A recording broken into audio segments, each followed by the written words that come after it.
Syederalun beredar rekaman CCTV detik-detik terjadinya ledakan akibat bahan petasan di Dusun Pulau Sari, Desa Sukosari, Kasembon, Kabupaten Malang pada Sabtu 11 Maret 2023, sekitar pukul 18.30 waktu Indonesia bagian Barat.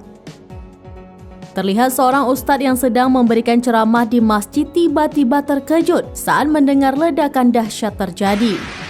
Ia dan puluhan orang yang mendengar ceramah langsung berhamburan menyelamatkan diri. Ledakan yang menewaskan seorang warga, 2 orang mengalami luka-luka, serta 2 rumah mengalami kerusakan parah. Adapun warga yang meninggal dunia bernama Ahmad Hasan Rifai berusia 19 tahun, sedangkan korban luka-luka adalah Abdul berusia 14 tahun, Syarif berusia 10 tahun, dan Lukman berusia 4 tahun.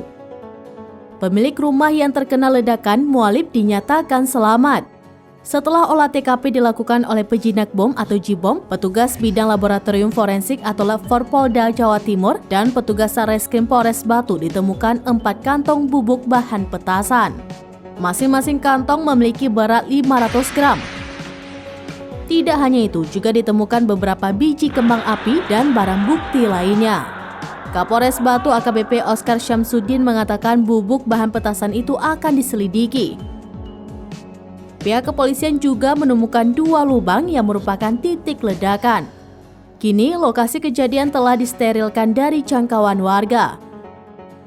Ledakan karena petasan menjelang bulan Ramadan diketahui memang kerap terjadi setiap tahunnya. Unggahan ini pun menuai beragam komentar dari warganet yang menyoroti kejadian tersebut.